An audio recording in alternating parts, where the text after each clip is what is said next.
Nigeria, thanks for keeping the date with Newsline.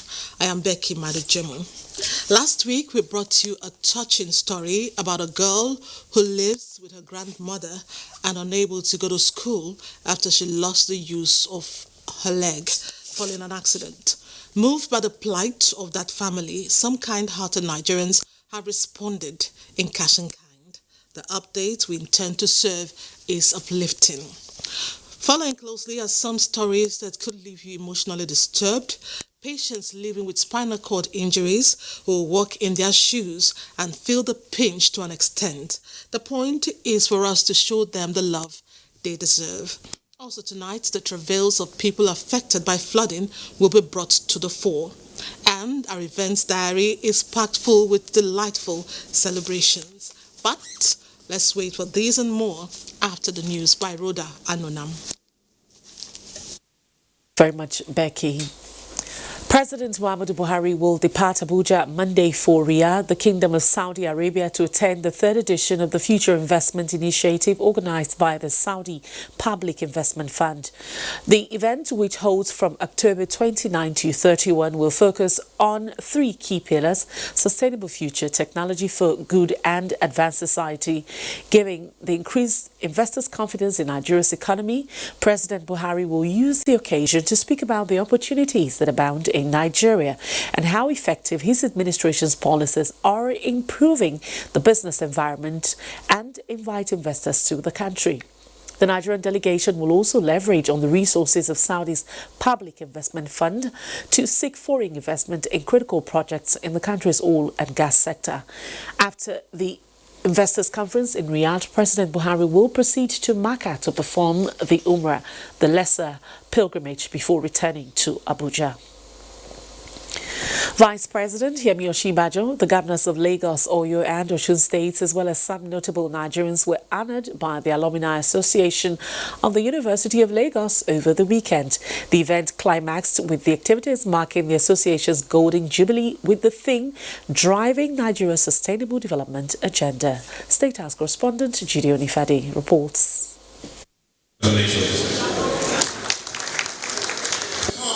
It was indeed a golden moment for an alumni association with an array of distinguished Nigerians as members. Hello. Take, for instance, Vice President Yemi Osinbajo, Speaker of the House of Representatives Femi Gbajabiamila, with many other members of the National Assembly as members. The association also has not less than 7 serving governors as members. And these are just a few of them contributing to the development of the Nigerian society in all spheres. We're everywhere, and I think that what the future calls for is for us to dedicate ourselves to the service of this great institution, to ensure that this great institution becomes greater and greater still, and to the service of our country. Members are not also forgetting to give back to their alma mater, the University of Lagos, either collectively or individually. We need your support in 3 areas.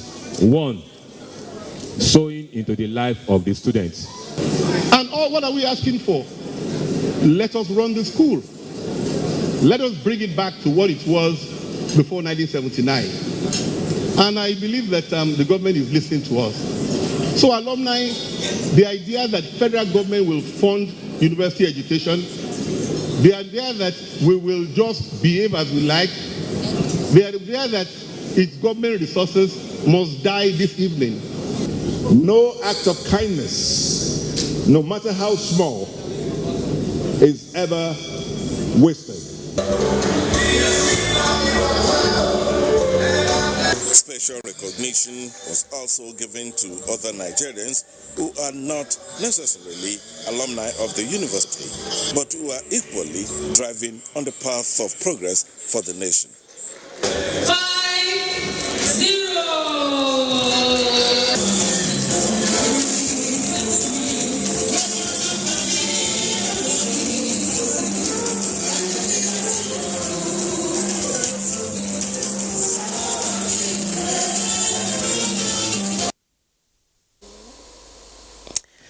Vice President Yemi Osinbajo has also called on the people of Kogi State to sustain the dividends of democracy by voting massively to return Governor Yahaya Bello to the Lugard House on November 16th. The Vice President was speaking at the official flag-off of the All Progressives Congress APC campaign at Ida. Francis Udojo reports. Was attended by governors of Ekiti, Kwara, Niger, Yobe, former governor of Bauchi State, and other government functionaries. Vice President Yemi Osinbajo, who represented President Muhammadu Buhari, described the APC governorship candidate as the best choice to ensure growth in the state and assure the people of continuous federal government presence. Kogi is ready for the next level. We are finished with preliminary. We are finished with primary. It is now time to go to the next level.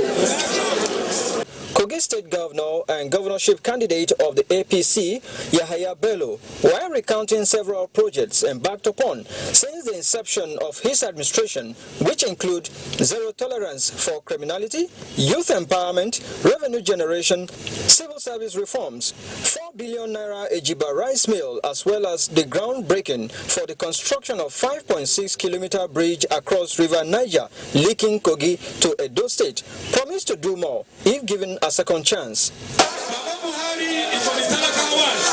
Governor Yahya and myself were for the Talakawan. And we have seen exactly what we've been able to do in terms of infrastructure in Kogi State. We had that problem and we're solving the problem. National chairman of the party, Adams Oshomole, while presenting APC flag to the standard bearer, re-echoed the need for people of the next level agenda. We fly you to the next level. Thereafter, the governor was conferred with the traditional title of Oga Onogo Ataigala. Francis Udojo, NTA News. In pursuance of the rights of the rescued 9 kids who were allegedly kidnapped and later found in faraway Anambra State, the Kano State Governor, Dr. Abdullahi Umar Ganduje, has instituted a commission of inquiry under the chairmanship of retired Justice Wada Umar Rano to be inaugurated on Thursday, the 31st of October 2019. In a statement by the Kano State government, the commission is to conduct an inquiry into cases of missing persons in Kano State from the year 2010 to date and to procure all such evidences, written or oral, and examine all such persons as witnesses. The statement further reveals the delight of Governor Ganduje over the reunion of the 9 victims with their families and expresses his displeasure at the heinous crime as a serious security challenge that will not be tolerated. Now, in what appears to be a release of water from Lagdo Dam in Cameroon Republic, more than 100 villages in 9 local government areas of Adamawa State are reported to have been submerged. Bilkisu Abubakar reports that Yola, the state capital, is not left out as the flood claimed lives and rendered many residents homeless. Tana in Yola local government area of Adamawa State, which is one among the areas affected in 2012 flood disaster experienced in Adamawa State. Beside me is Abdullahi Usman, who is one of the residents. Abdullahi, can you tell me why have you not been relocated to a safer side despite several governments warning to you people? So because we don't have option where to go, so that we are living here up to 40 to 30 years in this area.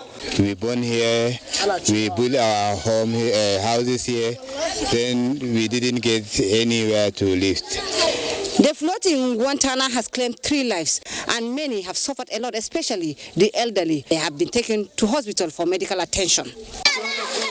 Other areas affected are Ola South, Giri, Numan, Shelem, Demsa, Lamorde and Guyuk local government areas. The flood compels many to evacuate some of their properties and abandon their houses. In a telephone conversation, the Executive Secretary Adamawa State Emergency Management Agency, Aminu Suleiman, said no official communication received from Cameroonian authority as regards the release of the water from Lagdo Dam. We are assessing them and we are trying to establish camp for those that could not get where to put their heads. Both River Benue and Gongola were filled to capacity, thereby flooding water across villages on river banks and flood-prone zones. in Yola. Bilkisu Abubakar, NTA News. What could have been a major fire disaster was averted by prompt response from the emergency management team of the Lagos State Government and Fire Service. Jennifer Igwe, who was at the scene of the fire outbreak in Clover Road, Ikoyi, Lagos, now reports.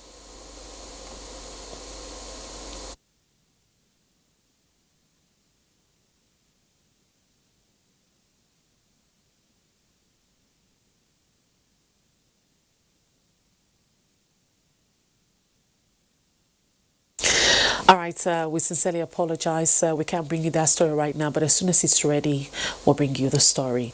Moving on, a two-story building Sunday evening has collapsed in Bocha Line along Ojokolo Junction in Jos North area of Jos Metropolis.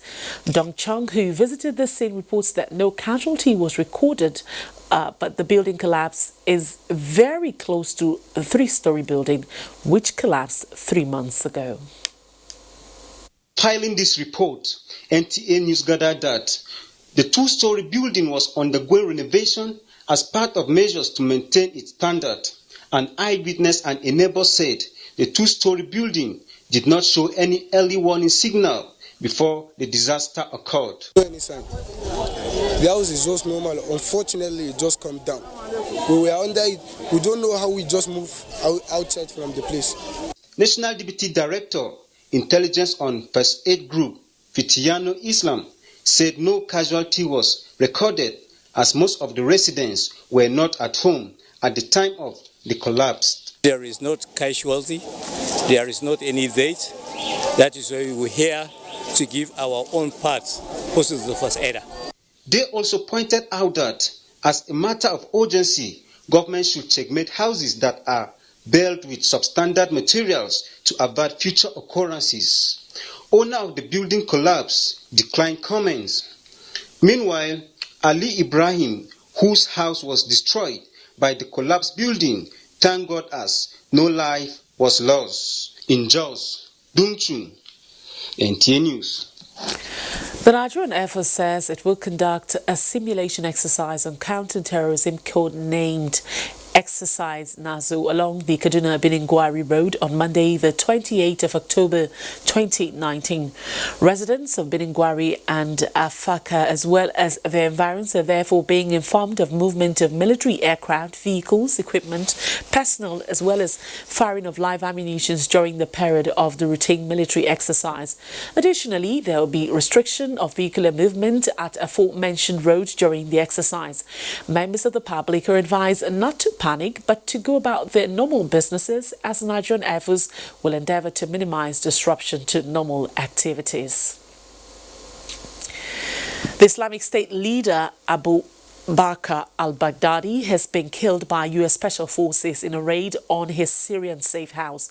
Donald Trump announced on Sunday evening, ending a years-long manhunt for one of the world's most wanted terrorists. Trump said the impeccable operation was conducted on Saturday night in the province of Idlib, one of the last areas of the country still outside the Syrian regime control, and that the U.S. officials had confirmed Baghdadi's 48 was killed.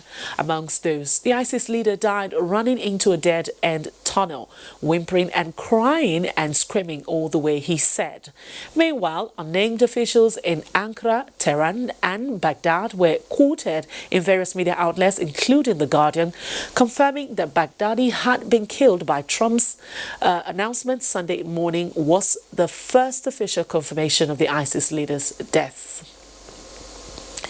Now, 3 final students of the Department of Architecture, University of Nigeria and Nsukka are to benefit from this year's Royal Master Scholarship Scheme, courtesy of the West African Ceramics Limited, Ajaokuta, Kogi State. Correspondent Solomon Ayedian reports that the gesture is in line with the company's corporate social responsibility to improve education in Nigeria. West African Ceramics Limited was established 25 years ago to bridge the gap of integrated building materials in the country, in line with President Muhammadu Buhari's quest to develop the solid minerals subsector. As manufacturers of Royal brand, the company produces wall, floor and roofing tiles, as well as marble and granite tiles, using local content and engaging more than 2,500 Nigerians in both direct and indirect labor. Known for its quality products that is comparable with Italian machinery, the company has its markets cutting across West African countries with a plan to take the Middle East by storm in the nearest future. As part of its corporate social responsibility that includes health and road construction within the host community, the company also established a scholarship scheme to boost education in the country. Education is very important. Any country, any developing country, if there is no education, the country cannot grow. That's why I thought all architects are important for the building industry. Hence, the visit of the final year architectural students from the University of Nigeria, Nsukka, who were on excursion to the company. You know, what they are doing has to do with the building, and there is a course we call building components, and these are part of the components you use in specifying when you do a design.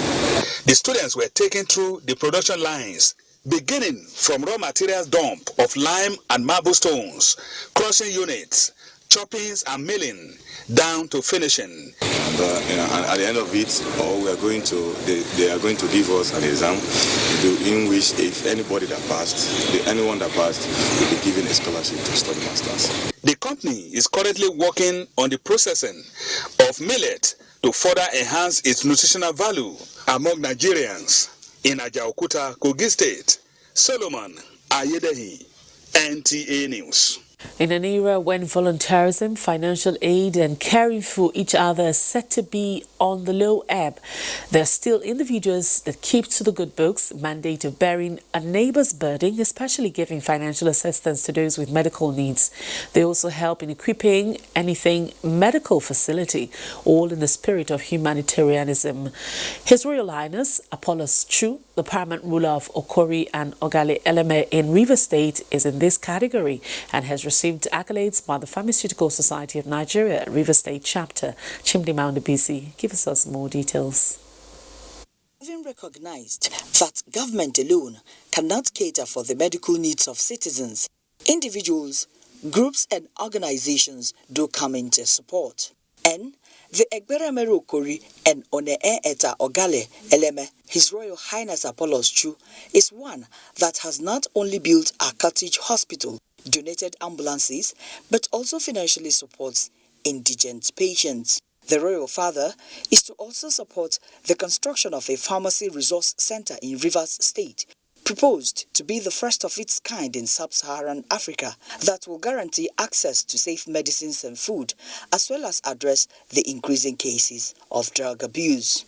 For this, he is being honored with the Pharmaceutical Society of Nigeria Rivers State's Award of Excellence. This extraordinary king, I think he has made waves around Nigeria and beyond there. This kind of arrangement that you have actually demonstrated, I believe to go a long way, a good message and a good signal to encourage members of this country to work hard one day.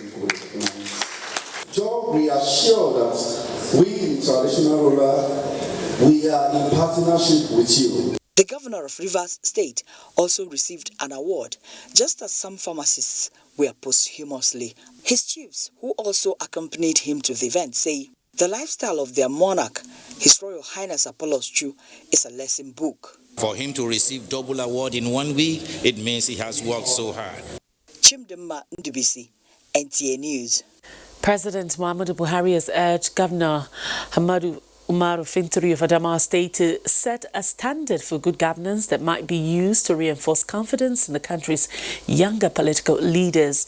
The president stated this in a congratulatory message to the governor on his 52nd birthday celebration.